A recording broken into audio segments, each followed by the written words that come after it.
পুরুষদেরকে আবারও আমি আমার পক্ষ থেকে স্যালুট জানাই, কারণ পুরুষদেরকে যে কী বলে স্যালুট জানাবো আমার আসলেও ভাষা খুঁজে পাই না। আল্লাহ পাক পুরুষদেরকে ভালো রাখুক, সুস্থ রাখুক। আর কি বলবো, বলার কোনো ভাষা হারিয়ে ফেলেছি। আসলেও নারীদের জন্য, পরিবারের জন্য, ফ্যামিলির জন্য একটা পুরুষ যে কতটা ভাবে, কতটা কিছু কিছু করে, সেই পুরুষটা নিজেও জানে না যে আমি আমার পরিবারের জন্য নিঃস্বার্থভাবে কতটা পরিশ্রম, কতটা কষ্ট করতেছি।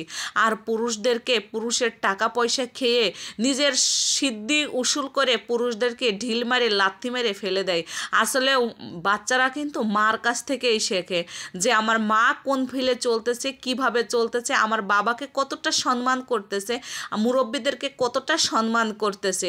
এইগুলো কিন্তু বাচ্চারা মার কাছ থেকেই শেখে। আর মা যেটা করবে সেটাই।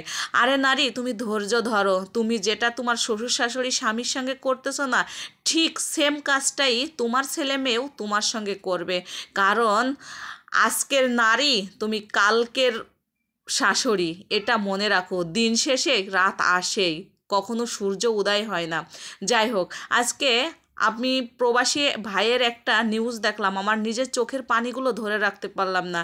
দীর্ঘ সে 7-8 বছর প্রবাসে কাটাইছে, বাড়ি ডলারকে ডলার টাকা পাঠাইছে, বাড়ি গাড়ি ধন দৌলত সব কিছু বানাইছে, কিন্তু এখন স্বামীর অসুস্থ হয়েছে, স্বামীকে এখন তারা মানতে রাজি না। এক ছেলে শুনলাম যে ঢাকা ভার্সিটিতে পড়তেছে, আর এক ছেলেও শুনলাম রাজশাহী ভার্সিটিতে মনে হয় পড়ালেখা করতেছে। বাবার ইনকামের টাকা দিয়েই তো ছেলেরা তোমরা পড়ালেখা শিখিছো, আর এখন তুমি তোমার বাবাকে চিনতেছো না।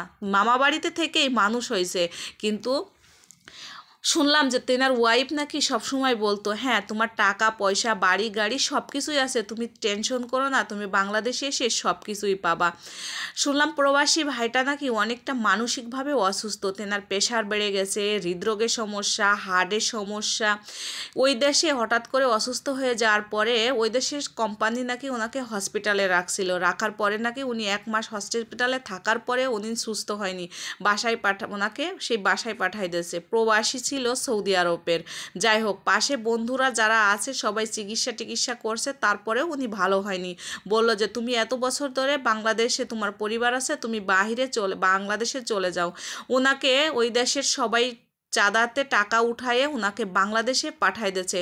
উনি একটা ইচ্ছা ছিল যে আমার ছেলে 2টা, অথচ আমার ওয়াইফ আমাকে মনে হয় বিমানবন্দরের থেকে রিসিভ করবে, কিন্তু রাত 3টা বাজে উনি বিমানবন্দরে, বাংলাদেশ বিমানবন্দরে আসছে। ওনাকে দিন চলে গেছে, রাত চলে গেছে, ওনার ছেলে মেয়ে স্বামী কেউই ওনাকে রিসিভ করে নাই।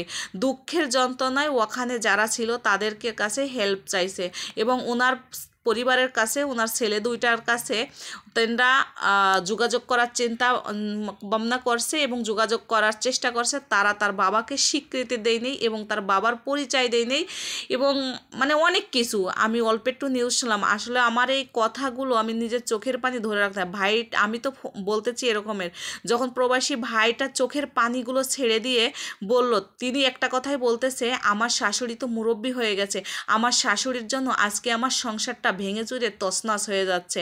আমার শাশুড়ি যদি আমার ওয়াইফকে একবার বলে যে মা তোর 2টা ছেলে আছে, তুই আমার জামাইয়ের কাছে চলে যাও, সে প্রবাস থেকে এত টাকা পয়সা দেশে তোদের, তার ইনকামের টাকা দিয়ে তোরা আজকে ভালো খাচ্ছিস, ভালো পড়তেছিস, ভালো কিছু করতেছিস, কিন্তু তিনার শাশুড়ি নাকি কখনো এই কথাটা বলে না। আর সন্তান, তোমাদের কথা আর কি বলবো।